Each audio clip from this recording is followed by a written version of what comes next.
উঠতে উঠতে পারি রে উঠতে পারি হ্যাঁ গাদার মতো ছাই হইতে দিকে এনে এক সাইড করতে কুলা ঠুকুই अस्सलामुअलैकुम एवरीवन, मैं हूँ आरजू और आप सभी को फिर से हमारे एक और व्लॉग पर वेलकम करती हूँ। और आप लोग देख सकते हैं हम लोग कहीं पे निकल पड़े हैं जाने के लिए। तो हम लोग जा रहे हैं मेरी फूफी के घर और उनकी तबीयत बहुत ज़्यादा ख़राब हो गई थी कुछ दिन पहले। तो हम बहुत दिन से वहाँ पे जाने के लिए टाइम निकलना चाह रहे थे, लेकिन हमें तो टाइम ही नहीं मिल रहा था और फाइनली हमें टाइम भी मिल गया। और हमारी फूफी की तबीयत आजकल बहुत ज़्यादा ख़राब रहती है क्योंकि उनकी उम्र बहुत ज़्यादा हो चुकी है, तो इसी वजह से उनकी तबीयत ख़राब बहुत ज़्यादा हो जाती है। तो उन्हीं को देखने के लिए हम लोग जा रहे हैं। और फ्रेंड्स, मैं जब क्लास 9 पे थी तब गई थी फूफी जी के घर, और वो भी कुछ दिन रहने के लिए। तो उसके बाद मेरी कॉलेज की पढ़ाई कंप्लीट होने तक, मेरी शादी के बाद भी नहीं गई। तो फर्स्ट टाइम मैं अपने हस्बैंड को और मेरी सासू माँ को अपने साथ लेके जा रही हूँ, और वो भी फूफी जी को देखने के लिए। एक बात और है कि मैं बहुत साल पहले गई थी, तो मुझे रास्ता भी अच्छे से याद नहीं है। तो मेरी जो दादा है फूफी जी का बेटा, तो उन्हीं को बोली थी बख्तरवा बाज़ार में रहने के लिए। तो वो यहाँ पे आके रुका था हमारे लिए। तो ये है वो मेरे भाई। तो इनके पीछे पीछे अभी हम लोग जाएंगे, क्योंकि रास्ता तो मुझे बिल्कुल भी याद नहीं है। याद है बस थोड़ा थोड़ा, और कन्फ्यूज़न बहुत ज़्यादा है। तो इसी वजह से मैं भाई को बोली थी कि यहाँ पे रुक जाना, तो वो यहाँ पे रुक गया था। तो अभी हम उनके पीछे पीछे जा रहे हैं। और फ्रेंड्स, ये है गांव। तो गांव का व्यू काफ़ी अच्छा होता है, और गांव का जो गांव का जो एनवायरनमेंट वो काफ़ी सुंदर होता है। तो हमें वो काफ़ी अच्छा लगता है, क्योंकि हम गांव की लड़की हैं, तो गांव में हम बड़े हुए हैं, तो हमें अच्छा ही लगेगा।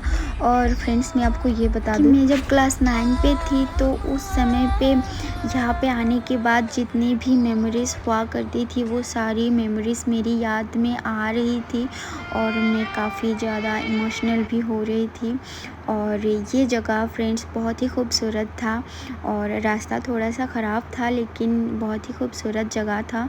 तो हमें काफ़ी अच्छा लग रहा था, और हमारी मोबाइल फ़ोन पे भी इतना ज़्यादा अच्छे से कैप्चर नहीं हो रहा है। और फ्रेंड्स, सच तो ये है कि बचपन की सारी बातें मुझे याद आने लगी थी, और मैं काफ़ी ज़्यादा इमोशनल भी हो रही थी। सो फ्रेंड्स, फाइनली हम हमारी फूफी जी के घर में पहुंच चुके हैं। और हमारी फूफी जी का घर पहले जितने भी फूफी जी का बेटा है, वो सारे एक साथ में रहा करता था। तो सारी घर एक जगह पे थी, तो काफ़ी अच्छा लगता था हमें आके।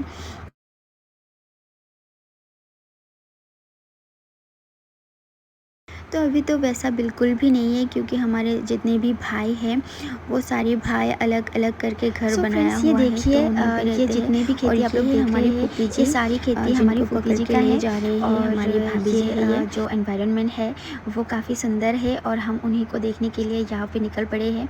और ये देखिए यहाँ का व्यू। और फ्रेंड्स, बहुत पहले मैं जब फूफी जी के घर में आई हुई थी, तो ये जितने भी खेती आप लोग देख रहे हो, ये सारी खेती सरसों के हुआ करती थी। और सरसों की खेती बहुत ही सुंदर लगता है, आप सबको पता ही है।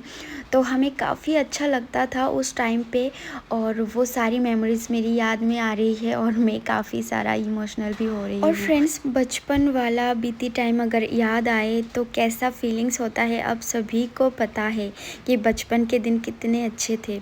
और फ्रेंड्स, कसम से मैं जब फूफी जी को छोड़ के घर में वापस जा रही थी ना, उस टाइम मुझे इतना बुरा लग रहा था, और मैं तो कूट कूट के रोने लगी थी, और फूफी जी भी रो रही थी। और उस टाइम बहुत ज़्यादा इमोशनल हो गई थी, और मैं सोची थी कि उस टाइम की वीडियो में कैप्चर करूँगी, लेकिन मैं वो नहीं कर पाई, और मैं घर वापस आने के बाद भी रोए ही जा रही थी।